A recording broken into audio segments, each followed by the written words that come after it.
Hello everybody and welcome to Calls. This is the 2022 Pebble Beach Pro-Am Initial Research Show. You can tell by the title, the thumbnail, this was a great weekend for me. We hit Luke List at 70-1. I really liked his chances and it came through. I want to give credit to Will Zalatoris. He handled all of that with a lot of class and thumbs up your opponent's good shots. That's what the game's all about. So I really want to give some credit a lot of credit to Will Zalatoris for doing that. But like I said, happy that we came through with Luke List. We are back to a normal-ish tournament schedule in the sense that it is Thursday to Sunday, but this is like the American Express in that we have 3 courses. There is Pebble Beach, the iconic course. Then there's 2 alternates or rotos. You have Monterey Peninsula and Spyglass Hill. So a lot to get into. So in the description there are links to my social media as well as an email to reach out if you want to be part of the bonus material, where I was giving those who have reached out to me a lot of information last week that like I said, I was all over Luke List. It was a successful DFS week. It was a great weekend all the way around. All statistics tonight are provided by FantasyNational.com. Amazing resource. Go check it out. It's well worth the investment. It allows me to do what I do. An idiot that can actually choose Luke List.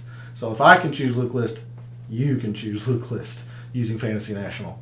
Lastly, chat is open. It's live. Jump in there. I want to hear how you did this past weekend. How did you feel about the Wednesday through Saturday tournament?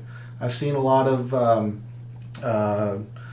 discussion around that and whether it was liked, disliked, changes, and all that. So make sure to jump in chat, or if you're not watching live, jump in the comments. I want to hear your take on the Wednesday through Saturday, who you had in DFS or any outright bets, how you did this past weekend and such. So because we have hit Luke List, let's see if we can give all of our winnings back and figure out how to do so as we do initial research for the 2022 Pebble Beach Pro-Am.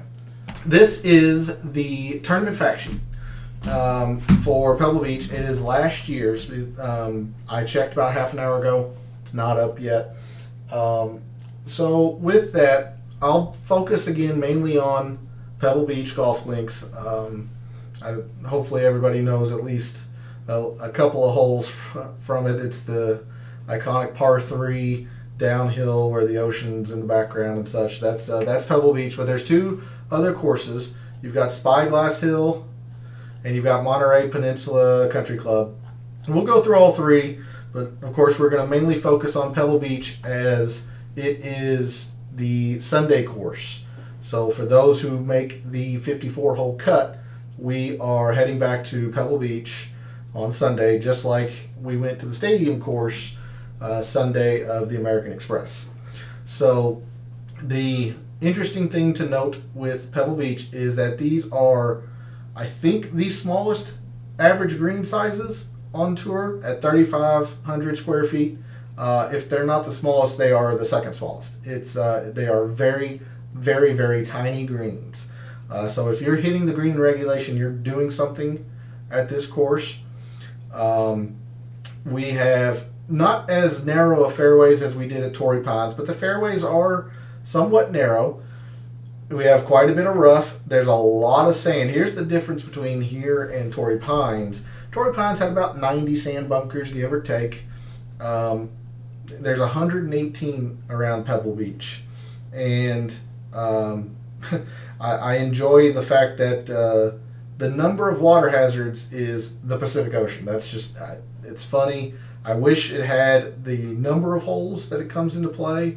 I know the last part of the front 9 it does.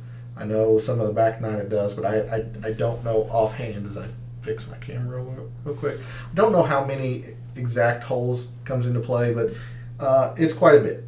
It's quite a bit. We are on POA greens again.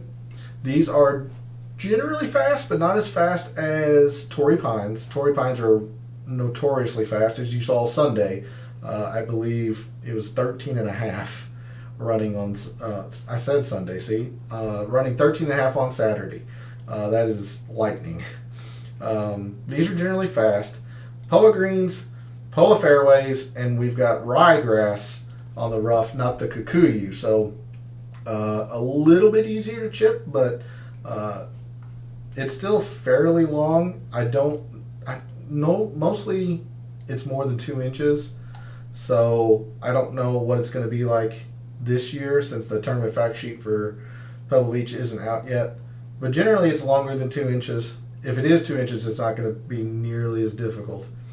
The course is designed by Jack Neville and Douglas Grant way back in 1919. That's Pebble Beach in a nutshell. Small greens, POA. It is a par 70. It's a very short par 72. It's 6,800 yards, par 72. So we are definitely going to be looking at some short course metrics.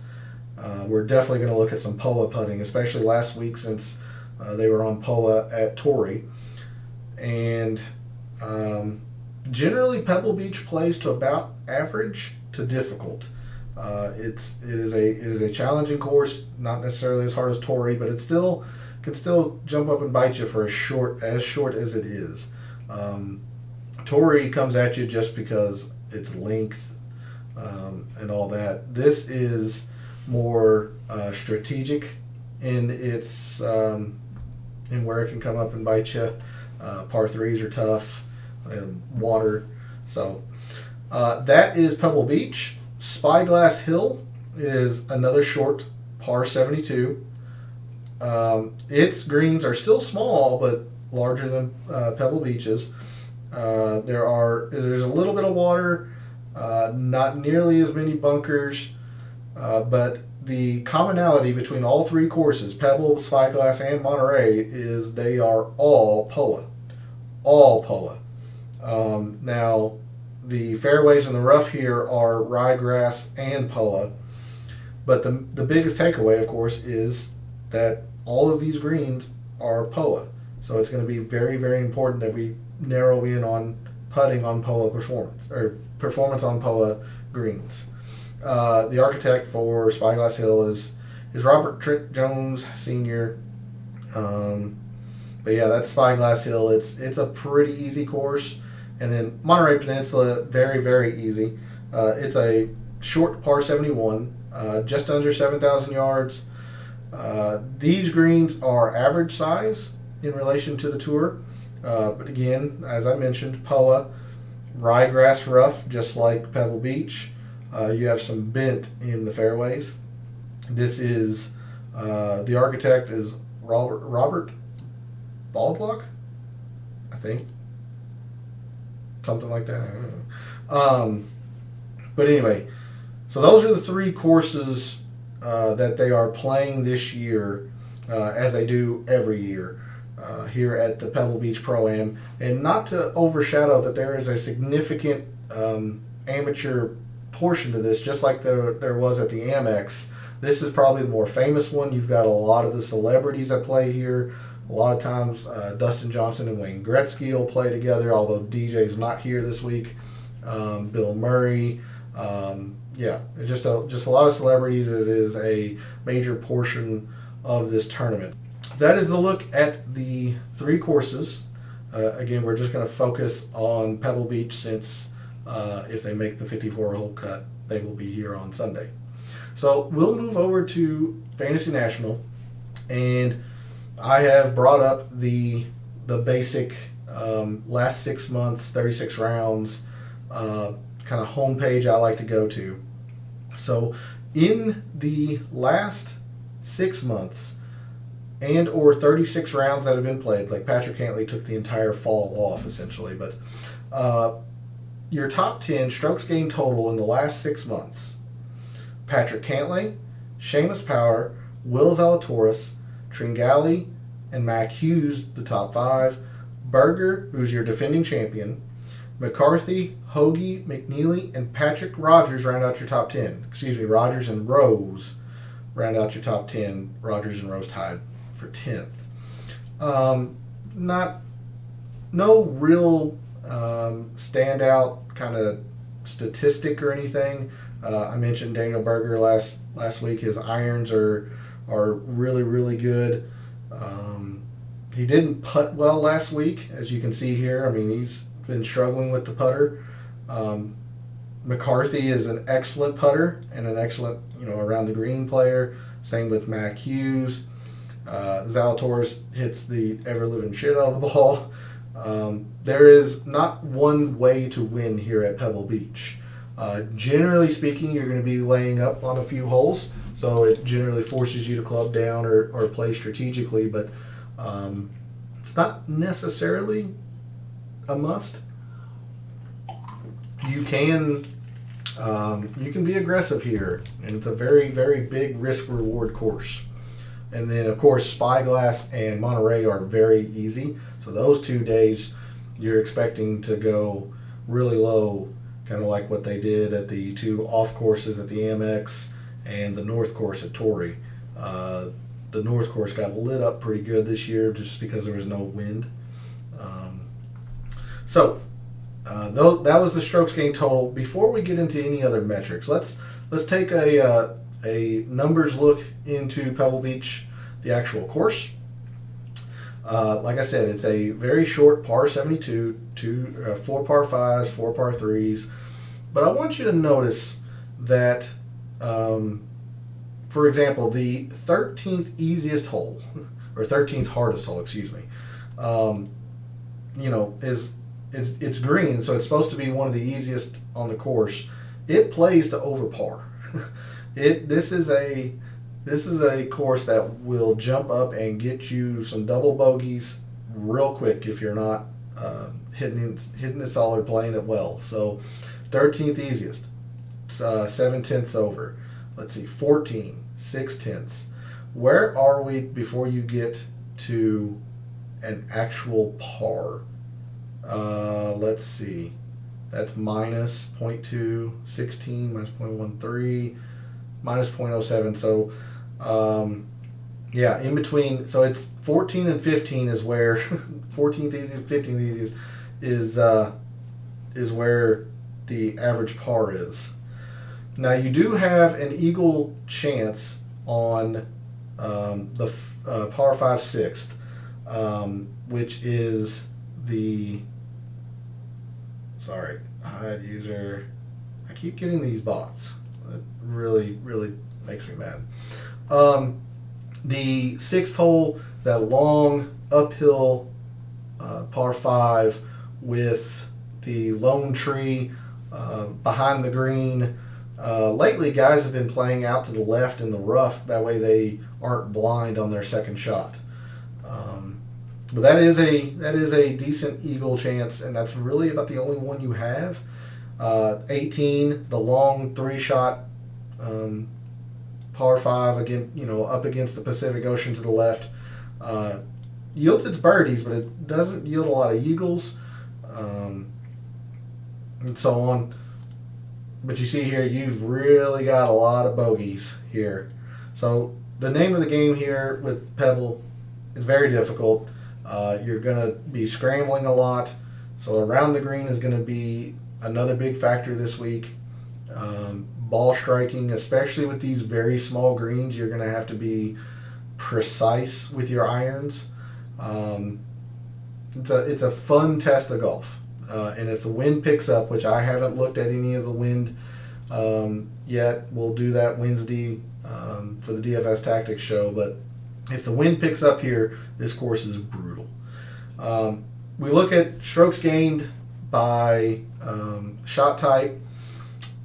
No surprise that approach is so important here.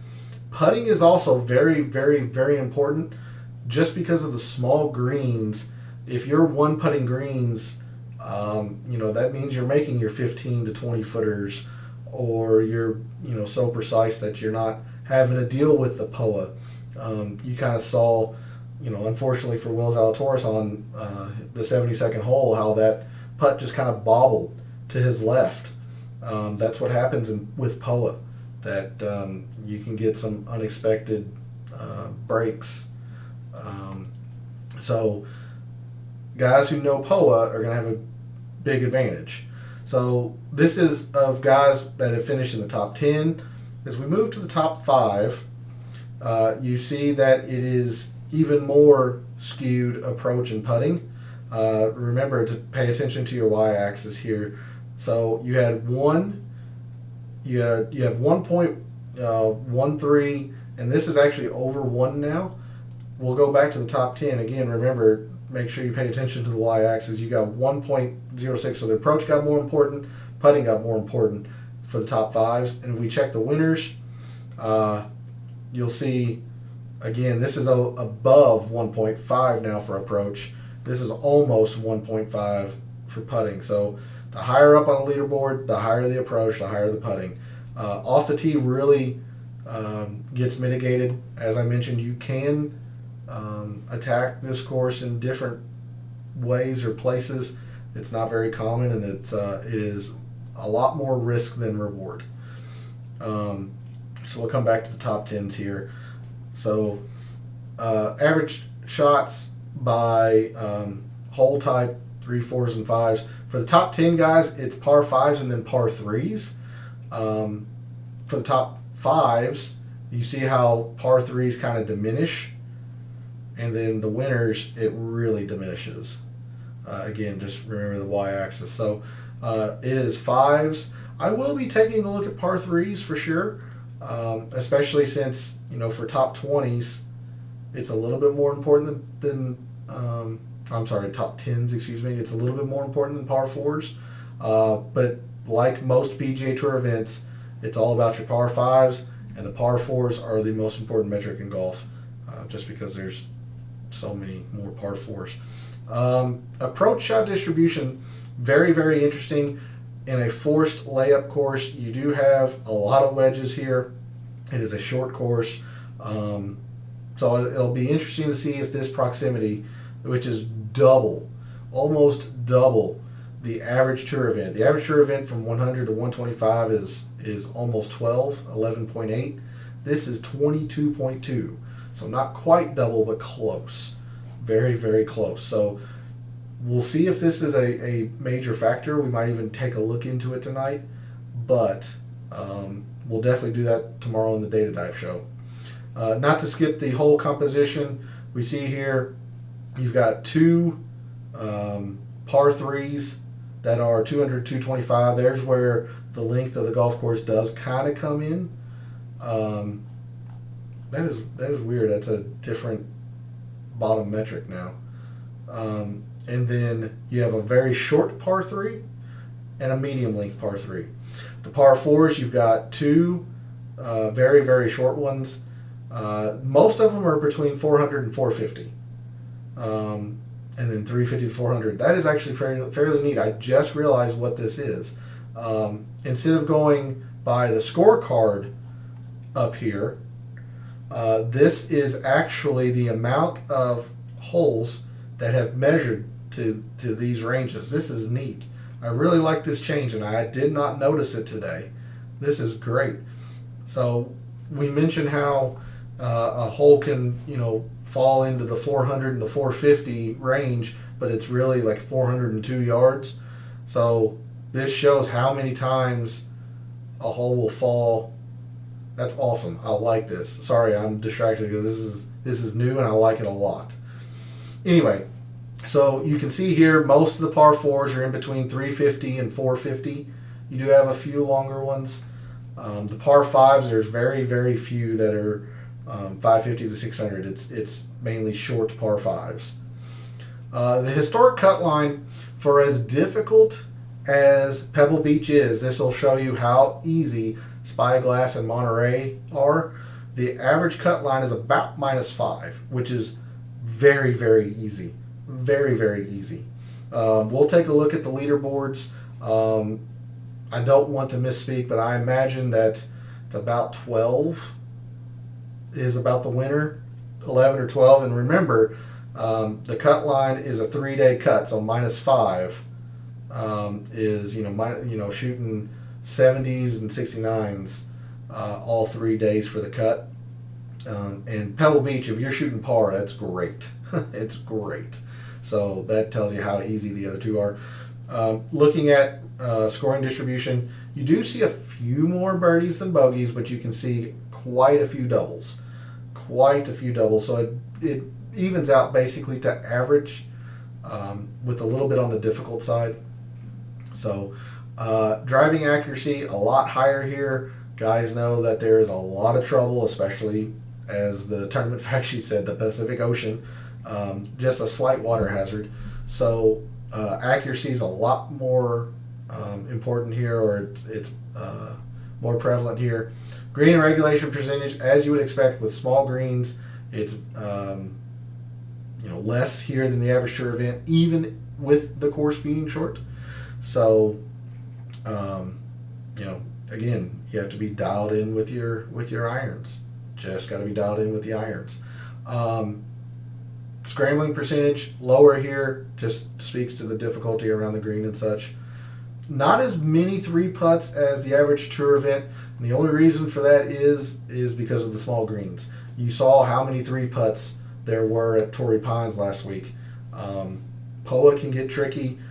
Fortunately, these greens are very small, so you don't generally have long putts or have to lag putt. Driving distance, again, very, very short compared to the average tour event. I mean, guys are hitting generally irons. They'll sometimes go down to irons. When Gary Woodland won the U.S. Open here, I don't know how many times he hit driver. I always saw him hitting, stinger 3 woods and stinger irons. So that's one of the main ways to play Pebble Beach. Proximity, just due to the small amount of greens, it's quite a bit closer here than the average tour event, 26.5 versus almost 29. So there's a look at Pebble Beach from a graph and scorecard designation, if you will. Let's take a look at some of the historic conditions here for this tournament, the Pebble Beach Pro-Am. Anytime you're going to see an easy is, wow, that actually surprises me. There's Pebble Beach right there. So last year, Monterey was not a part of it, just due to the pandemic and whatnot. They just made it a 2-course tournament, Pebble Beach and Spyglass. Spyglass played difficult both rounds, which is surprising because it normally is fairly easy. This is a lot different than I was expecting to see, to be quite honest with you, because it's usually about average to difficult. But you see here, always POA. These greens are receptive. If they were firm and as small as they were, it would be an unfair tournament. It really would. As I mentioned, the rough length is generally average. Rarely is it short. It's probably going to be about 3 inches this week. That would be my guess. Green speed's always fast. They do slow it down a little bit if they know the wind's going to pick up, but generally fast POA. But a lot of times you'll see difficult Pebble Beach, difficult Pebble Beach, difficult Pebble Beach, whereas the easies, Monterey and Spyglass. Now, average for Pebble Beach, but again, easy, Monterey. So the last couple of years, Spyglass has played a little bit more difficult. I'm much more familiar with Torrey Pines than I am Pebble Beach, so I don't know much of these two off courses. I do know that they've been trying to toughen Torrey Pines north up. I don't know about Spyglass and Monterey. That's just, I don't want to give you false information. I'm ignorant on those two courses. I just don't know. But you can see here, Pebble, generally difficult. The off courses are easy to average. Some might be difficult if the wind maybe kind of picks up here. You can see windy and difficult. So that's a look at the previous course conditions for the Pebble Beach. Let's look at who has played well here in prior years. And the leader by no small margin is Jason Day. Look at this performance in the past 5 years here. Nothing outside of a tie for 7th. That's just amazing. He loves this golf course. He generally putts POA well.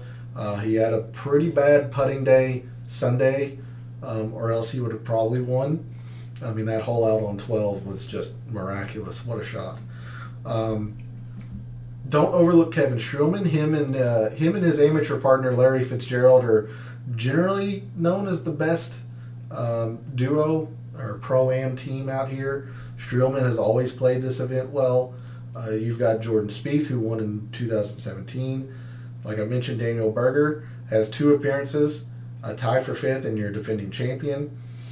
2020 was Nick Taylor, McNeely, not quite Daniel Berger, but tied for 5th and a 2nd isn't too bad. Now he did miss the cut in 2018, but still, he's quite a bit an improved player since 2018.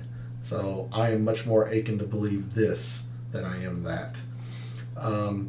Some other guys up here, Russell Knox, Cantley's played this fairly well. Ches Reeves played it well. Neesmith, he had a very good Farmers Insurance, all on the irons, which I always mention. If he could ever do anything more than just hit irons well, he would be dangerous.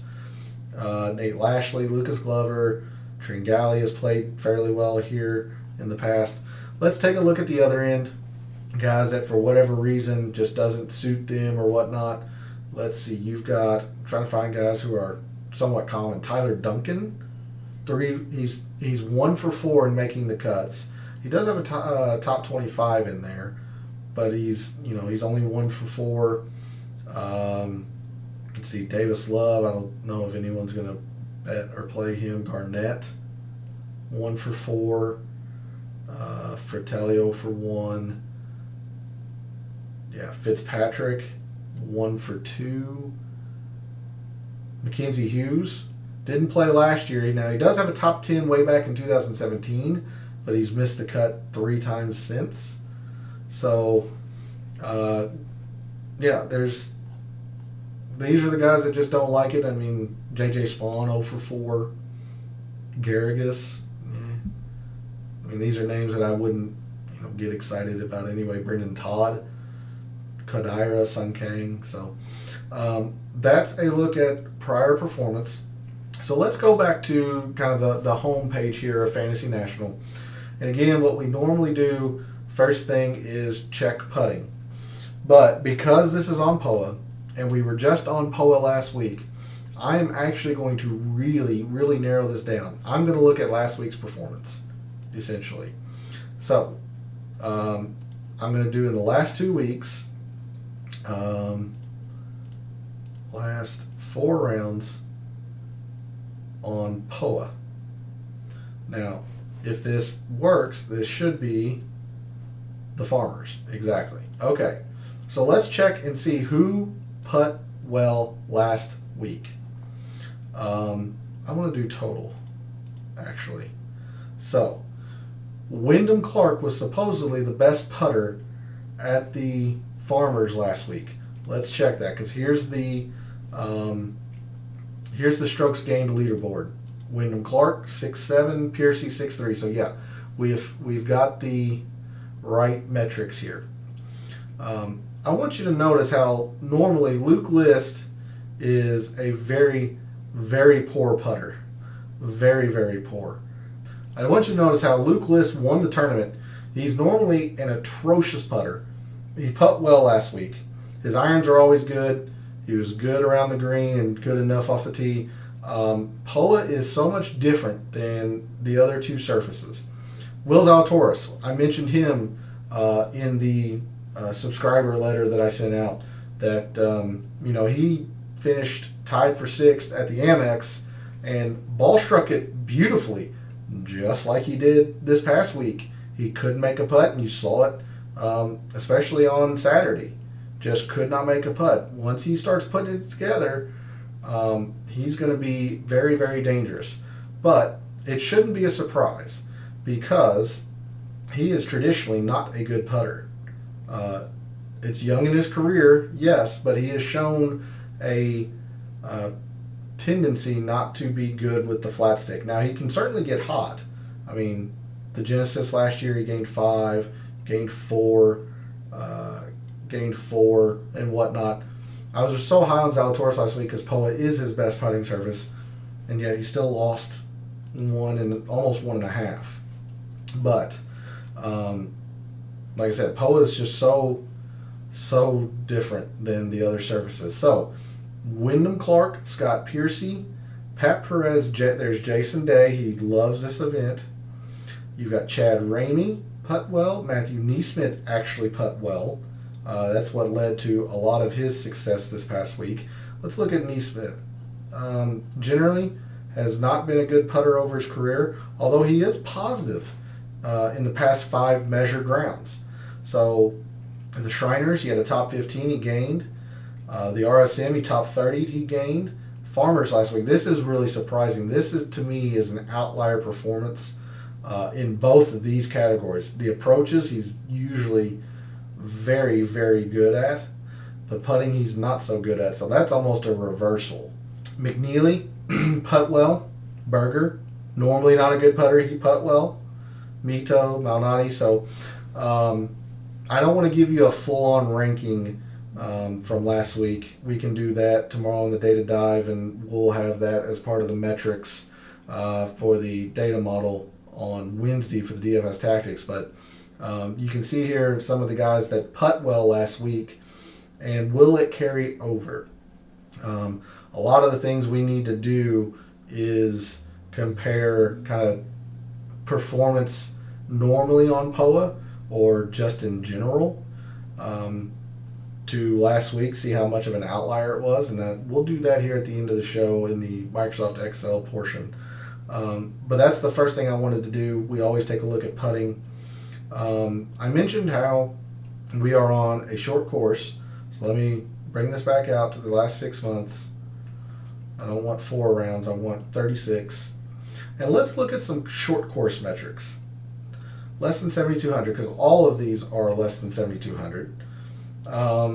Let's see, how many rounds is this? 28? Yeah, we can take that down to 24. Why not? So, what's this go back to on short courses? You back to the Wyndham for Hoagie, Seamus, the Wyndham. Let's check one more. Malnati, Wyndham. Okay, so this goes back to about the Wyndham. Don't know if I wanted to go back that far, but it is still 24 rounds. So here's your top 10 strokes gained total guys on short courses. Seamus Power is number 1. Tom Hoagie, Mac Hughes, Keith Mitchell, and Justin Rose are your top 5. Followed by Cantley, Spawn, McCarthy, Griffin, and Maverick McNeely round out your top 10. So good stuff there. A lot of people are high on McNeely this week. I like McNeely this week. We'll just have to see, betting odds and DFS and whatnot. But this makes a whole lot of sense for McNeely, California kid, and whatnot. So there's a look at some short course stuff there. Let's look at difficult, because we generally know that Pebble Beach plays difficult. So here are your top, let's see, this is filtered to 24 rounds. This is only 11. How far back does this go? To the Zozo? Goodness gracious. Yeah, I'm going to expand that out. Let's do 12 months and 36 rounds. Because that's what I did last week for the Farmers data model. So in the last year, calendar year, 36 rounds. Here's your best players on difficult, or at least when it's difficult to par. Jordan Spieth is number 1, like he was last week. Tringali, Berger, Power, and Streelman are your top 5. Cantley, Harmon, Aaron Rye, Fitzpatrick, and Christian Bezadenhut. So you've got some overlap here. Tringali, Power, Streelman, Cantley. I think Berger was on the short course as well. I can't remember. But you're starting to get some overlap here. especially on the difficult. I remember a lot of these names from the data model last week. I was really high on Spieth and DFS. That killed me, or else it would have been a fantastic DFS weekend. So yeah, there is some difficult. We looked at short. No filters here. I just want to look at strokes gained approach. It's my preferred statistic. Let's narrow it down at least to the last 6 months. So your top 10 strokes gained approach guys are Daniel Berger, Zalatoris, Mito, Shez Reavie, and Tom Hoge, your top 5. Pat Perez, Russell Knox, Bezadenhout, Austin Eckroat, and Lucas Glover round out the top 10 for strokes gained approach. So there's some interesting names here. Bezadenhout has popped on difficult and approach. Of course, Berger, Zalatoris, they're always there for, anything approach, they're going to be there. Berger's been there for difficult for sure. Willsy's going to be up there. Good stuff there. Let's check a couple of things before we move to Microsoft Excel. I mentioned how we might want to see the lengths of the par 4s. Let's see if there's any correlation, at least from 2021. So I'm now going to go to the 2021 Pebble. So let's look at par 4s. First off, par 4s, you can see how just important it is almost on any course. Third, first, fifth, 14th. You have to come down to Chris Baker, which is 3, 6, 9. The top 12 guys on strokes gained par 4s all finished inside the top 30. Then you have Chris Baker and then another run of high finishes. So par 4s are very, very important. The first one, let's look at 350 to 400. And this is some pretty strong correlation here. 21st, winner, top 20, 21st, so top 25, top 15. Grace was, middling, top 5, top 5, top 5. So pretty good correlation here on the 350 to 400s for sure. At least it was in 2021. And again, we'll take a look into it in the data dive, see how much really gets into it from previous years. But for last year, it's a pretty strong correlation. 400 to 450. Somewhat, not nearly as strong as 350 to 400 though. You got a top 15, a top 5, a top 20, third, middling, top 25, top 15. So, there's a little bit there, but certainly not to the level of 350 to 400. Let's see, is there anything else that we wanted to check on? Par 5s, par 3s. That's what it was, proximity, 100 to 125.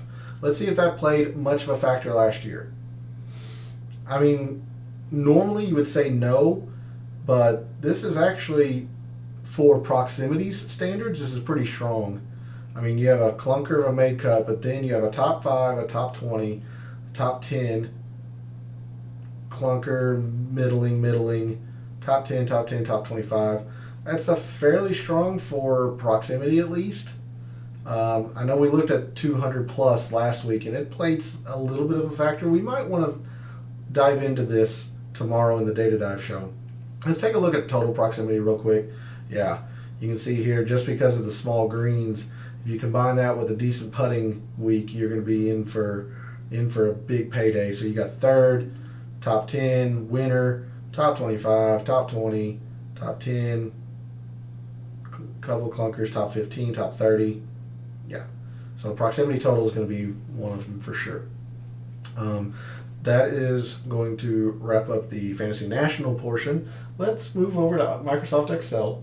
And at first, I'm going to do the kind of the comparison course stuff. So we're looking here at Pebble Beach, and last week we noticed that, and I've already updated from last week, we saw how approach and putting were two standout important metrics. Remember, the lower the number, the better, meaning lower the number, the higher the correlation to, being on the leaderboard, one being the best. We saw where approach and putting were were very, very important. Driving distance was kind of hidden.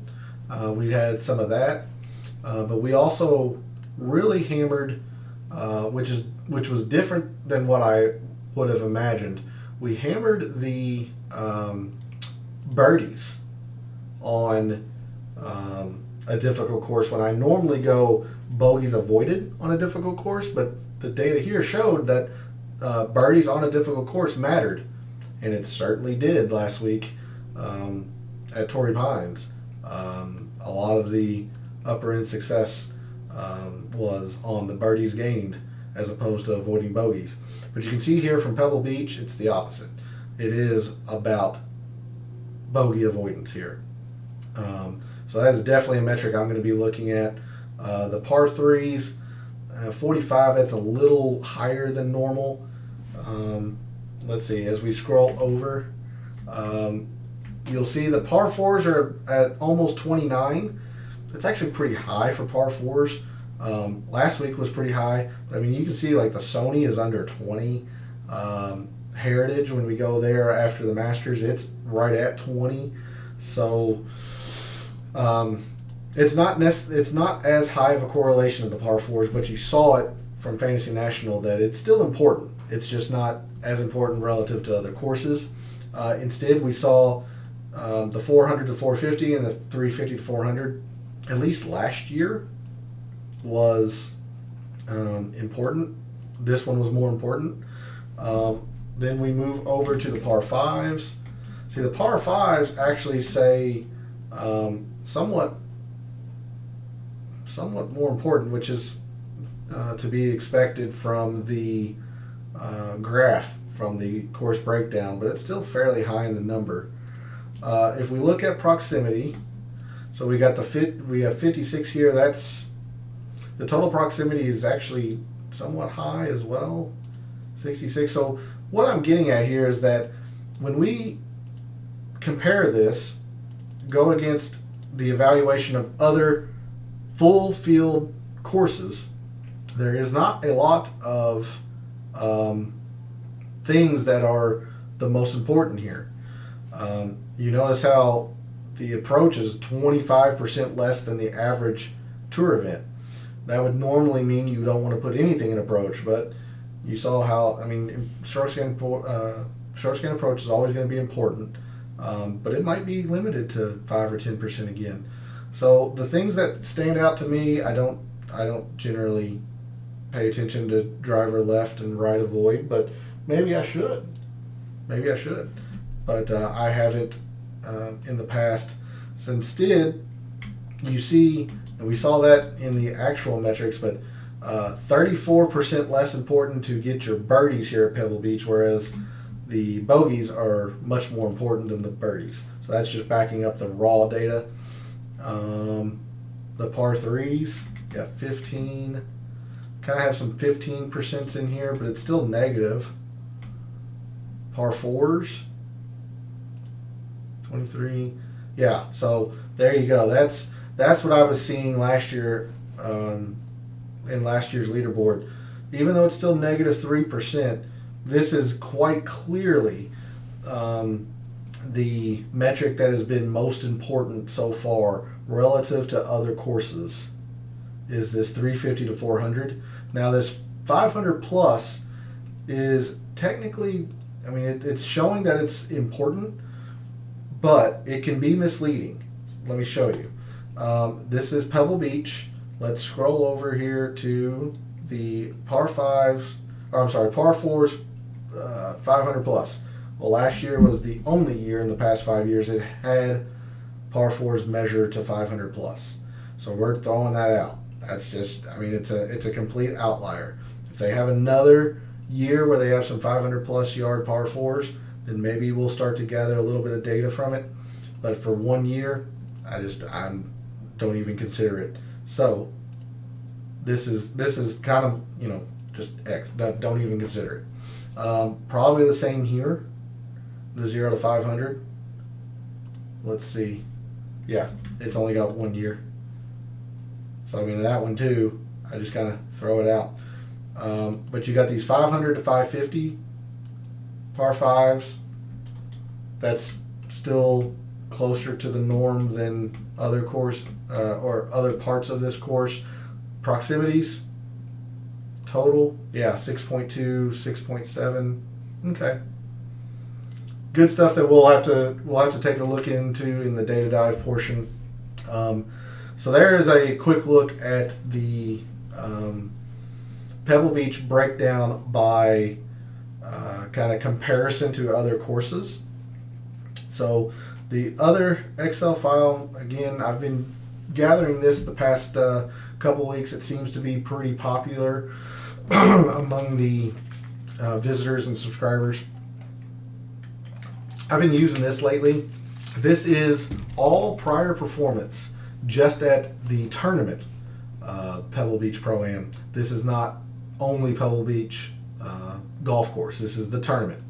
So you remember Daniel Berger had a first and a tied for fifth, so he's got an average finish of third. So let's look at the guys that maybe have played this a few times. That way we can get an idea. Let's do events. Let's take out the ones and probably the twos as well. So 3s, 4s, and 5s. Well, like we mentioned, Jason Day, Kevin Streelman, both have played 5 times. Both have finished average finish of a top 10, have never missed the cut. Jordan Spieth, he's averaging a top 20 here. Cantley's played 4 times with a top 25 average. Scott Stallings, Trey Mullinax, there's a name. He's made the cut all 3 times with an average of a top 30 finish. Interesting. Let's go down to the bottom. Let's see guys who just haven't played it well for whatever reason. You got Adam Shank here. He of the blow up Friday, Saturday.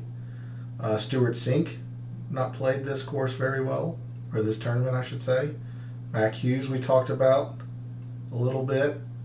Hank Leviota, Jimmy Walker, Seamus Power. That's interesting. He's only 2 for 4 here with an average finish of outside the top 70.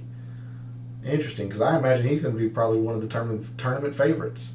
And that was one of the things that I really highlighted for you all on Aaron Wise, that he had not played the Farmers very well for whatever reason. So let's take a look at some of these individual metrics. Take off the filter here. Let's see. Strokes gained approach. Let's just do some easy stuff here. So sort by strokes gained approach, largest to smallest.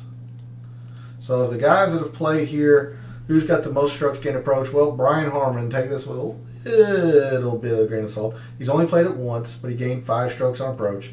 You got Kevin Streelman, has gained basically 4 strokes. That's amazing. Berger 3.7, Neesmith 3.7. Kyle Stanley has played this once for a 39th finish.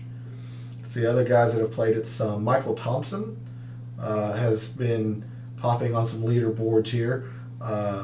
He's only 2 for 4 in making the cut, but he has been gaining strokes on approach here at Pebble Beach. Scott Stallings, there's Spieth, Reevy.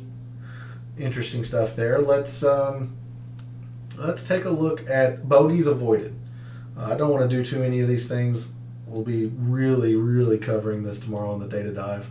Bogeys avoided. By largest to smallest. Your best players. Sorry, I will scroll over. And that is something that I still feel pretty bad about. Sorry that you all couldn't see the lineups for the DFS Tactics.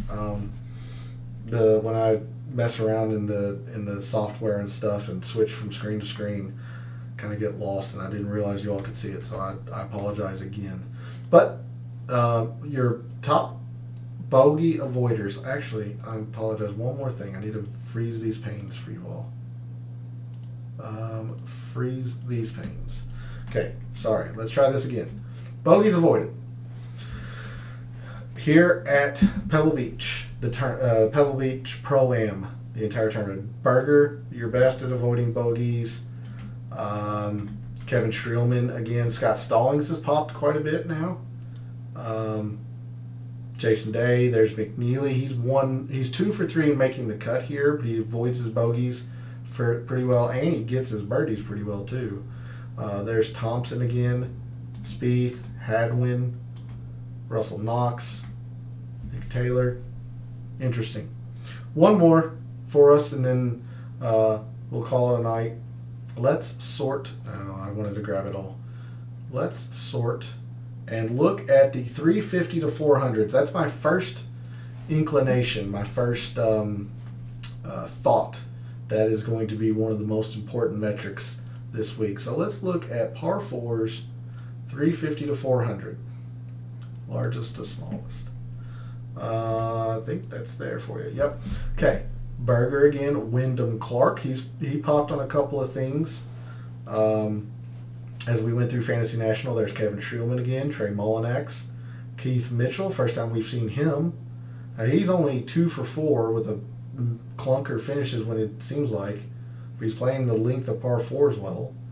There's Neesmith, Spieth, Troy Merritt, Scott Stallings again, McNeely again. Yeah, there's McCarthy. So I will reset this for you all. You all can see that for the end of the show. Let's sort by the average finish. That one I want smallest to largest. Yep. So guys, that's going to do it for the initial research show. Again, jump in the comments. Let me know how you did this past weekend. Hopefully you shared in the success of Luke List with me. I'm excited to try to go back to back. I'm not necessarily so excited that I know I'm going to give it back, but we'll see if we can't find another winner here this week. I want to hear how you all liked the Wednesday through Saturday tournament. Did you watch more of it? Did you forget it? How did that go? So I want to know and hear about those things. So guys, for any of the contests that you had this past week, for any of the bets that you had this past week, and any of the bets early on that you're thinking this week for the Pebble Beach Pro-Am, may all your bets be profitable.